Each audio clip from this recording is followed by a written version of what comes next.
Spiky Bits. Hey guys, MBG here, going over the new Warhammer Fantasy High Elf releases for May of 2013. There was a couple of different releases. Let's see, we had the Shadow Warriors, we had a plastic, what is this, Lore Master of Hoeth, the Sky Cloud, the Lothran Sky Cutter, which is basically like a great eagle pulling a chariot, and the Flamesire Phoenix. Also, there was some, some other fine cast releases and things like that, but we don't really go over those.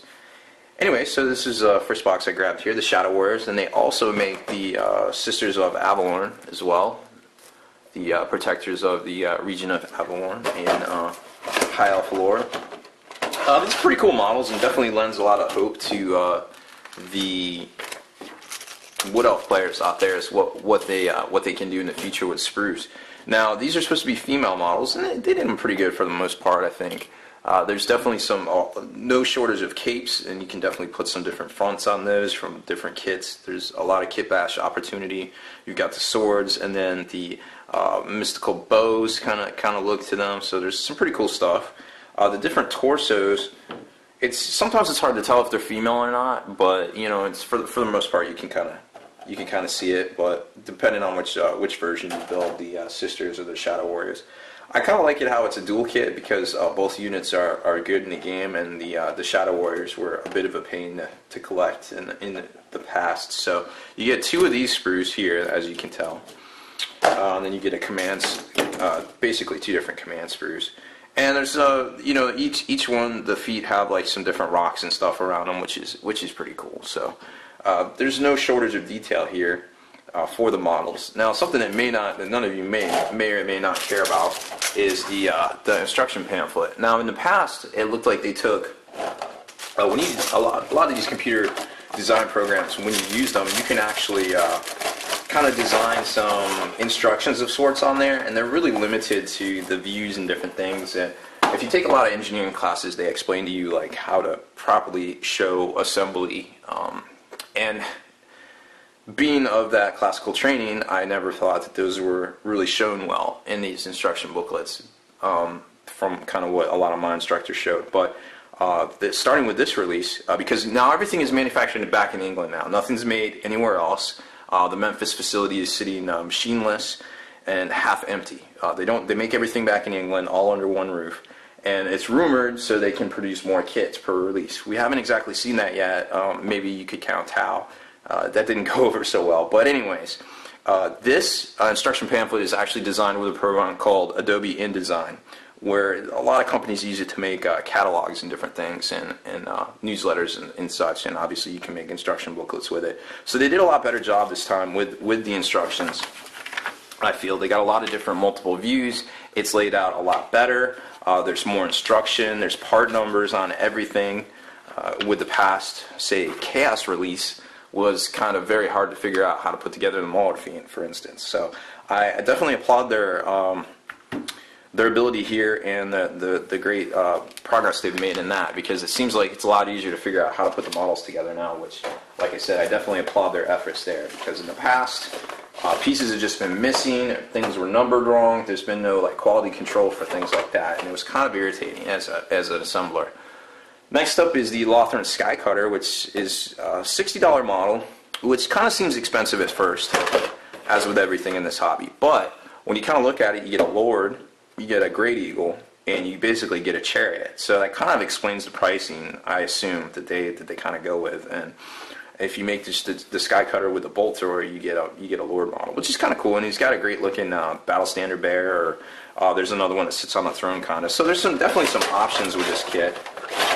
Now there's some new, you get the normal Chariot base, and then sorry, bumped the camera there. Then there's your normal flying stand now with the ball and socket, which is kind of cool. And then now they've introduced this longer stem, which definitely opens up a whole bigger realm of possibility for kits in the future, which I kind of like.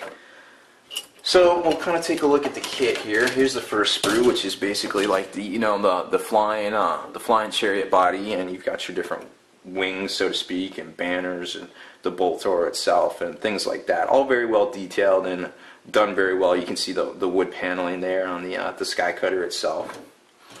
Second up is the parts of the Lord. Then you've got the base, which the little flying stands plug into right there, kind of akin to the dragon model. Then you've got another piece here, which the big stem pops into for the Sky Cutter. The band, or the BSB, looks like the Lothran, which makes sense because it's the Lothran Sky Cutter. So then you've got kind of a trident spear. So there's some really cool stuff here to kit out your high elves. Then the last sprue is the eagle parts itself, which seem to go together pretty well from the instruction manual. You got the very well done wings, a lot of banners, some just claws and different things like that. So the detailing is exceptional, obviously, and it's kind of a detraction when you compare the new models back to the old high elf models, like the warriors with the big fist holding the spear. So I kind of would have liked to see some new warriors, maybe a multi-part kit, but alas, we do not always get what we want.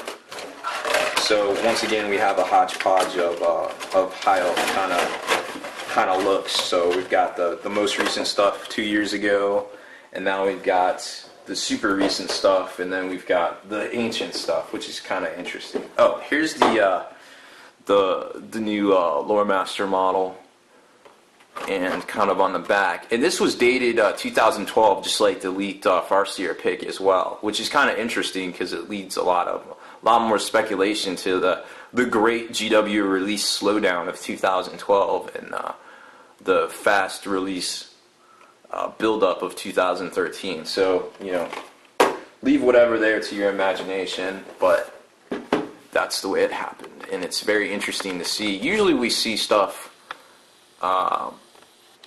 usually we see at least a year in difference in copyrights on things. Now, some of the terrain pieces, there was like a 3 to 4 year difference. Obviously, they had that laying around, kicking around for a while. Now, it's going to be very interesting to see what the Eldar stuff is copyrighted, because some of it has been rumored to have been done since 2011.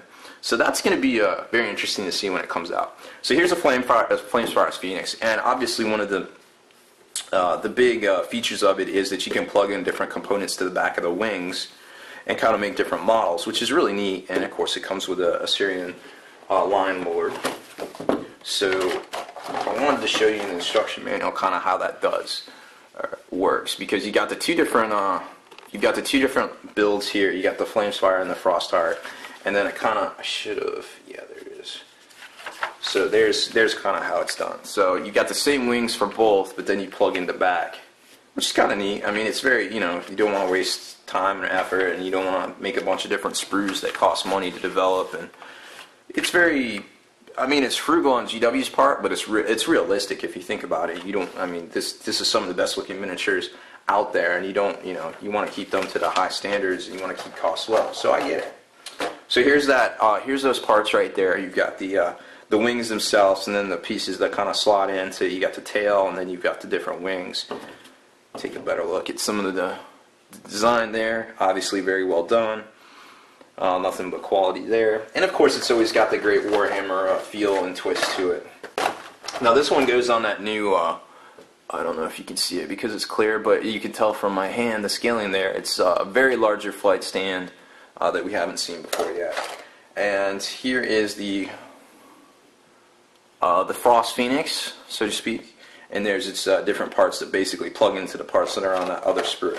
So you've got this, which plugs into that, and then it's pretty much the model, and you've got the different Lord parts as well. So it's 2 sprues, but it's very interchangeable and customizable anywhere you want to go with that. So it's pretty cool. I definitely like the styling of it. I think it's a very novel approach, and I kind of wish in 40k we got some like say a multi-part, a 2-part or a 2-model Helldrake kit, so to speak, or maybe like a Vendetta that can make 3 different things or something like that. So maybe that's some stuff for the future. For maybe the Eldar kit, we'll get some dual vehicle releases and things like that. So you just never know. Sky's the limit, and that's what makes this game great, because they keep dreaming up more and more stuff and keep plugging it into the fluff, and you just never know what it's going to do. So it's always very interesting on release day. So anyways, that's my review of the new High Elf kits for Warhammer Fantasy. I'm MBG Rob Baird. Thanks for watching my video. Spiky Bits.